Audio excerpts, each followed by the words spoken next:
students, I am Mrs. Divya, dealing with the chapter 1 reproduction in organisms, and this is the sixth lecture. So in the previous module we have discussed which are the different stages of life cycle, right?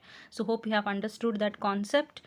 So just I'll recall back the points. That is, the three phases or stages of life cycle are the juvenile phase, the reproductive phase, and the senescent phase. Juvenile phase is nothing but where it is the phase where the organisms grow and attain maturity, right? That is, it is the phase before the sexual reproduction. You can also call it as the pre-reproductive phase. So in plants we call this juvenile phase as the vegetative phase. So next one is the reproductive phase, where the reproductive organs develop and mature. So in plants, when you come to know about it, it is nothing but the flowering phase, right? So based on the flowering, we can classify the plants into monocarpic and polycarpic plants. So remember these points. Then in the senescent phase, it is the post-reproductive, that is after the reproductive phase, where structural and functional deterioration of the body takes place, which ultimately leads to death, right? So it is one of the important questions. For 3 marks you can expect the question, the different phases in the life cycle. Okay, so next in today's lecture we are going to study about the different events in sexual reproduction. Okay, sexual reproduction. Okay, so as you all know, sexual reproduction involves two opposite sexes. There is formation of gametes and fusion of gametes takes place. So all these processes involved in sexual reproduction are grouped into 3 stages, and they are said to be the events in sexual reproduction. So mainly there are 3 events taking place during sexual reproduction. Okay, so which are these 3 events? One is the pre-fertilization events, the next one is fertilization, then next is the post fertilization events, that is events before fertilization, events after fertilization. So fertilization is the main event taking place during sexual reproduction. Okay, so let us study one by one in detail. So first one is the pre-fertilization events, that is these events are prior, okay, that is before to the fusion of gametes. So this pre-fertilization events is again divided into 2 stages. One is gametogenesis, that is nothing but the formation of gametes. Then next one is the gamete transfer. After the formation of gametes, those two gametes have to meet, right, for fertilization to take place. So that is gamete transfer. So first one, gametogenesis. So what is this, children? It is the process of formation of gametes, or which are also called as the sex cells.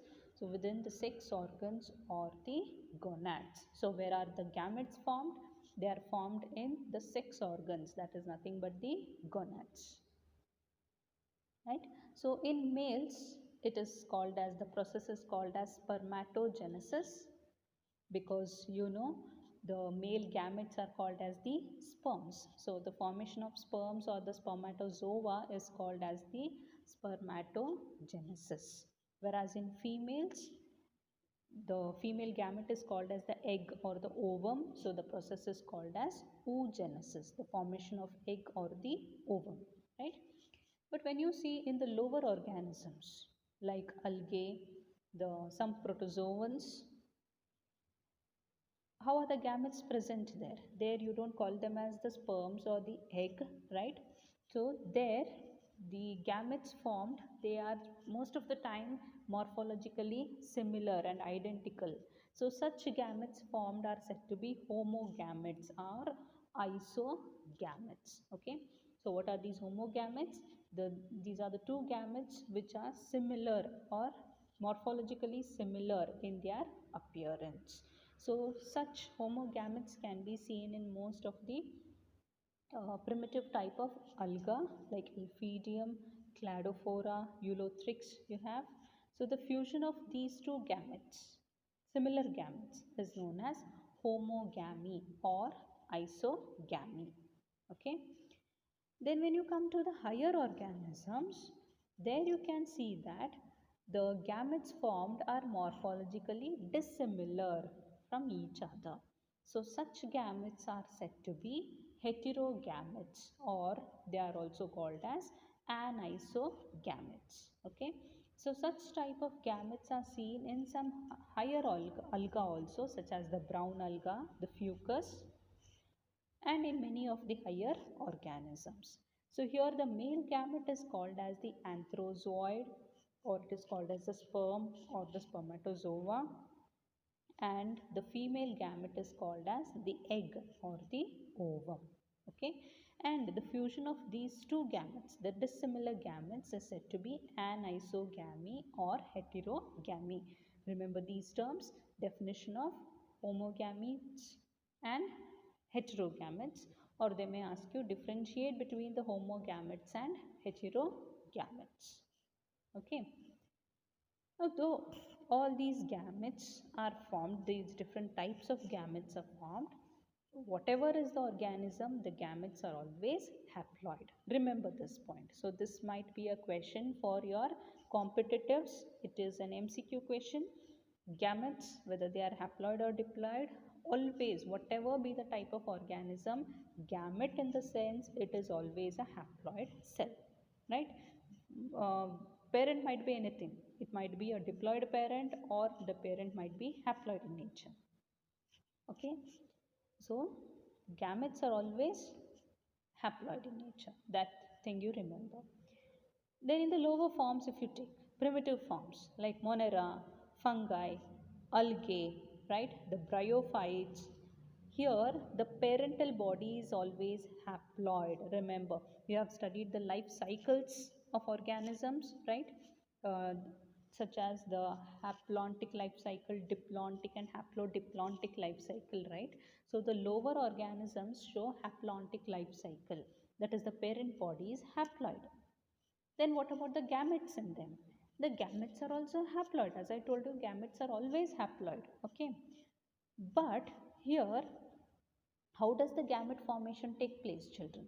Gametes here are produced by mitotic division. Remember this, because already the parent body is haploid, right?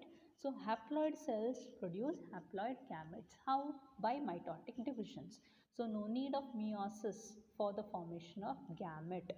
Remember this. How does gamete formation take place in haplontic, in plants showing haplontic life cycle? How? It is by mitotic division. This is also a question for MCQ, right? So here then, how, where does the meiosis occur in these organism? Meiosis occurs in zygote. So once the zygote is formed, see, gamete is haploid, right? So both the gametes, the fuse, forming a diploid zygote. So what happened now? The zygote is diploid, but the parent body has to be haploid, right? So what happens? The zygote undergoes meiotic divisions. Okay, remember this point. Gametes are produced by mitotic divisions. So after that, zygote is formed, then zygote undergoes meiosis to produce haploid plant body, right? Don't get confused with this.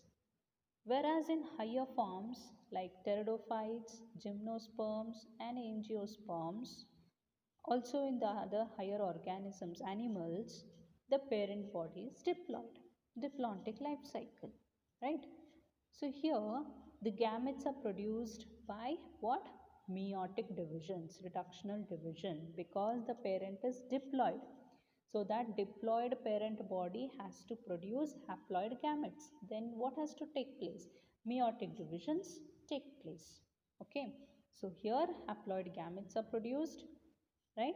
So this is how what gamete formation takes place. So this is the what part of pre-fertilization events. We have studied the formation of gametes, gametogenesis. Next we'll continue with how the gamete transfer takes place in the next module. Thank you.